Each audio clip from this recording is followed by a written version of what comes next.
guys, it's Valerie at Forever and Always Will I Read. I know it's been months since I last posted a video, and I do apologize for that, but I was taking care of myself. I was struggling with mental health big time. I couldn't even get out of bed. So, yes, and so I'm back now, and I'm feeling a lot better. I still struggle, but it's not as bad, so that's good.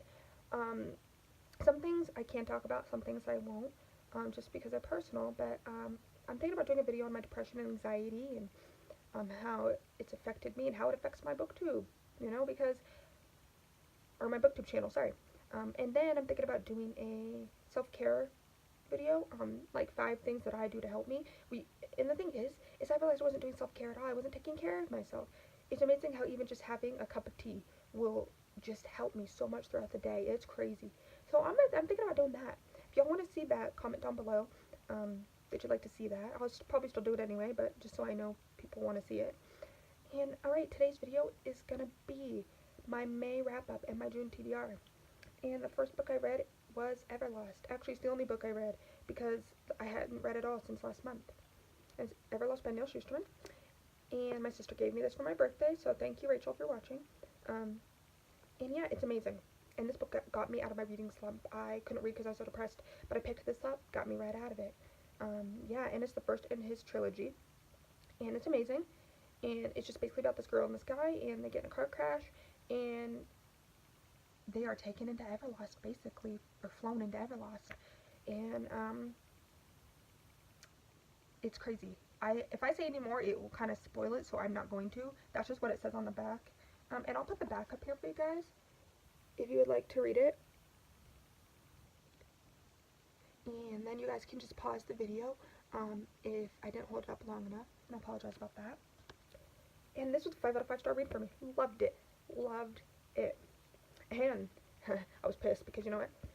I freaking put this in my purse, and my water bottle had opened up in my purse and got the whole thing wet. But I'm getting the box set, so it's okay. But yeah. Because I like my covers to stay nice, but it just shows how much I love it, I guess, even though it wasn't on purpose. Alright guys, so the book I'm currently reading is the second in the series, Everwild by Neil Shusterman. Amazing! I'm not going into detail because it'll ruin it, but I am here. I'm almost done. And guys, this book is so good. It's just as good as the first, if not better. And I am going to get the box set online because it's so good. And also another cool thing about this book is it's not religious necessarily, but what I like about it is it's magical. So many cool things. And yeah, it's just amazing. And I've really flown through this. I am a slow reader, but, well, I'm not super slow, but I'm not really fast either. I'm kind of in the middle. And if I'm tired, then I am a slow reader. And nothing's wrong with being a slow reader. But it does make it hard because I can't get through books as fast as some people, but that's okay. Because you know what? We're all different, so I've accepted it. It's fine. But yeah, it's amazing. Love it. So when I finish that, I'm going to be moving on to This Star Won't Go Out by Esther Earl and her parents. And I've read this before, but it's, in a few days it's going to be the anniversary of my uncle's death from brain cancer. So I just really want to read this, and, yeah. And I did like a testing recording to see if it worked because my phone was having issues. That's also why I couldn't record for a little while too. And I almost cried talking about it because it's just so good, and it's so sad. Oh, and John Green also is in this book as well. And yeah, and I haven't read any of his books. I know, crazy, right? But I'm just afraid if I read his books that, what if I don't like it? You know, you either hate his writing or you love his writing. Sorry, just a little time thing. Yeah, so you either hate it or you love him. Plain and simple. And so I'm worried, But as well, The Fault in Our Stars is about cancer, and I just, at the time, I just wasn't ready, My uncle passed, and I don't know. I just really wasn't in the mood to read anything about cancer. And all of his books are pretty sad. So I want to make sure that I'm in the right place of mind to read that. This is just because it's the anniversary of my uncle's death. It's going to be 5 years, so I want to read something that means something to me. And this book is based on a true story. It's the diary of this girl. And I'll go more into this when I read it, but in my wrap up. But I think I've done a review on this. I'll have to look if I have, but if I haven't, I'm going to. I love it. I love this book so much. If you haven't read it, I highly recommend it. But I would be in a good place when you read this because it's very sad. And I'm also going to do a series review as well for this trilogy.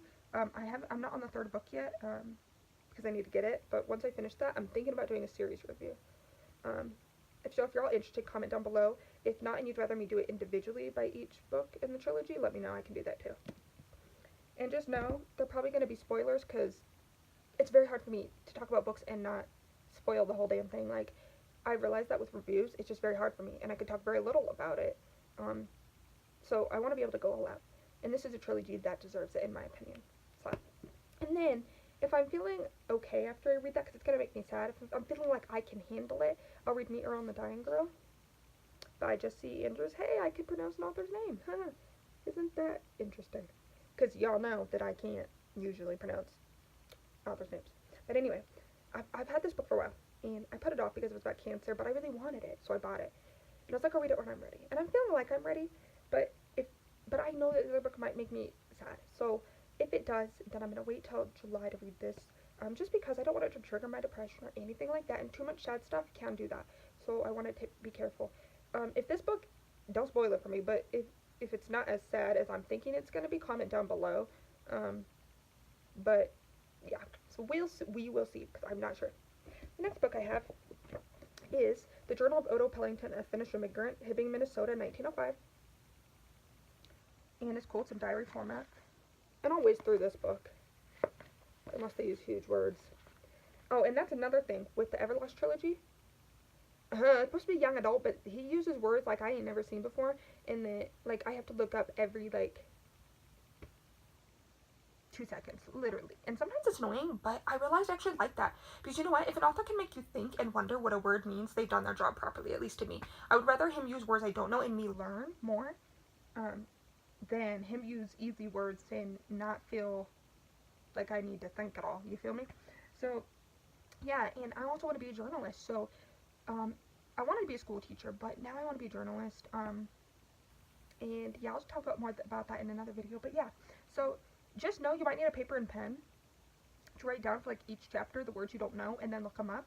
And I highly recommend doing that because it's so interesting, the things that you find out. And maybe I'm just dumb and those words aren't hard, but for me they were. So, and I really enjoyed that actually. At first I was like mad. I was like, I don't understand, you know, but I would just look it up. And it made my read slower, but that's okay. I would rather learn, like I said, and be able to actually think and use my brain than not have to use my brain and it just be such an easy read that it doesn't end up meaning anything to me, you know? Anywho, so yeah, this book looks really good. And I don't know if these are based on true stories. I know I've said that before, but I don't remember what somebody said. I think parts of it has truth and then parts of it is fiction. I don't know. If you know, let me know down below. If you want to, that'd be really cool. Alright, y'all, and then I got Pocahontas, A Life in Two Worlds, yes, by Victoria Garrett Jones. And it's the Sterling Biographies. I got this at Barnes & Noble. They have so many, and I want to collect these. They have Amelia Earhart, they have Harriet Tubman, they have, I don't remember who. They just have a lot of people. And it's really, really cool. They have presidents like George Washington, things like that. They have a heck of stuff. So yeah, it's pretty cool. I love Pocahontas. I love the movie. And I'm pissed. Netflix only has the second movie, not the first. Who puts the second on Netflix without putting the first? Because how are you supposed to watch the second without watching the first? Which, yes, I have seen the first movie, but I just want to watch it. Because I know it ties in with the first one, I believe. So, yeah. And I love Disney movies, so I don't care that they're for kids. I watch them all day, every day. And Amazon has a box set of movies, the Disney movies, and so I want to get them.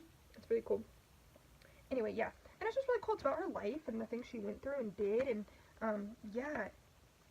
And Pocahontas is a real person, for those of you who didn't know.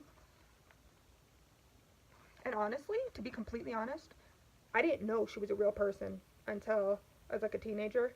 I know that sounds kind of dumb, but, or maybe it was middle school, I don't know. But, yeah. And so, because I thought it was a movie, like, I don't know. My parents probably told me she was a real person, but I just didn't remember. I don't know. But yeah, it's amazing. And I definitely check out these books in Barnes & Noble because they have so many, and they're always coming out with new ones. I think they even had one on Einstein too. I don't know, but they have so many. So I want to start collecting these.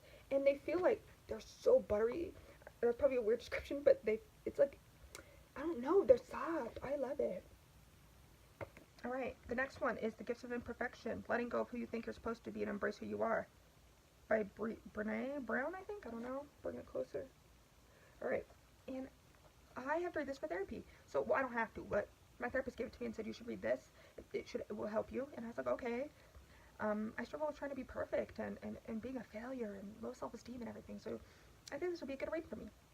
And I'm going to highlight in my books, in this book, and stuff like that. And just really quickly, sorry, I'm looking at the time. Okay. All right. So, yeah, so I'm going to highlight and stuff. And normally I don't do that.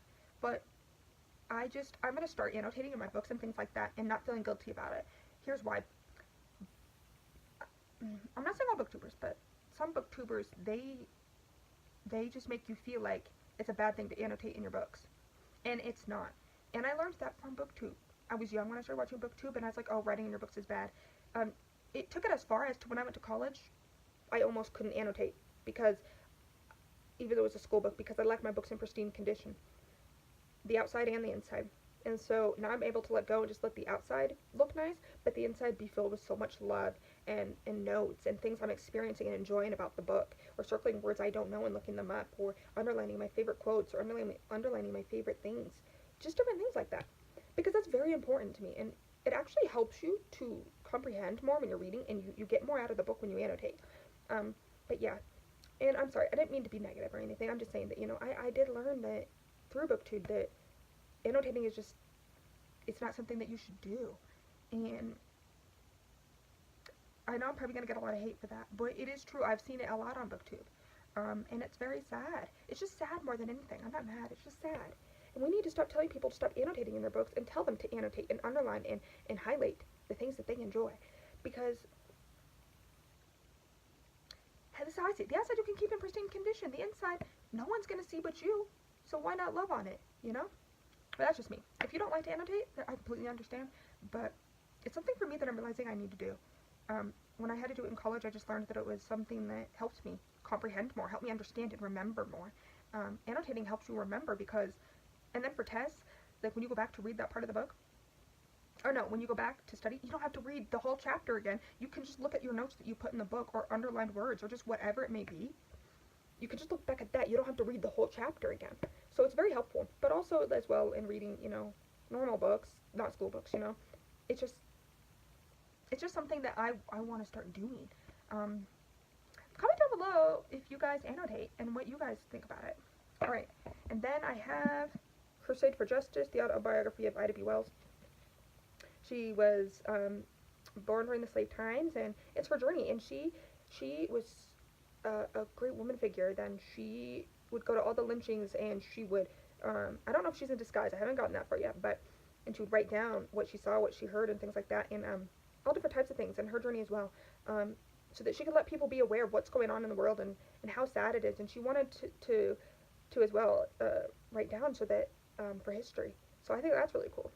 And I haven't gotten that far, and I have started underlining in this, but I'm going to read this slow. This will be a slow read, just because I don't want to take it too fast. So yeah, and I will not finish this month. My grandma got this for me like 3 months ago. I still haven't finished it, but I'm only in the introduction, to be honest. It's a lot of information. Chapters are long, and it's just so intense that I can't read it all in one time. Lastly, Chicken Soup for the Soul, The Power of the Positive. Sorry if I'm rushing. It doesn't let me upload videos longer than 15 minutes. So if y'all know how I can fix that, let me know. Please, I'd appreciate that. But this is Chicken Soup for the Power of the Positive. And yeah, it's just a lot of positive stories. And I love that. I love that so much. With my journey and with certain things that I've been going through, it's just all about staying positive for me. Sometimes it's really hard because mental illness, you can't just say, oh, stay positive and stay happy and that's what's going to happen. But we can try. And we can try to fight back our depression and our anxiety. We have to fight back. So I'm fighting back, and I'm going to read some positive stories. They're very short, like 2 pages. See, 1, 2, 3, small stories. So, short stories. So yeah, and I'm just going to read this throughout the month. Maybe it's a couple stories a week or something. I'm not going to finish it this month, I know. I'm going to take it slow as well. But yeah. Alright, guys, that was it. And I'm going to do a favorites video, I think right after this. After I'm done filming this, or upload this. Yeah, it's just gonna be a lot of fun. I have a lot of favorites. Alright guys, I hope you enjoyed this video. I've missed you guys so much. I also have been posting on my book Instagram. I'll link that down below like always. Alright, I love you guys. Thank you for watching. I hope you guys have a great day. Bye!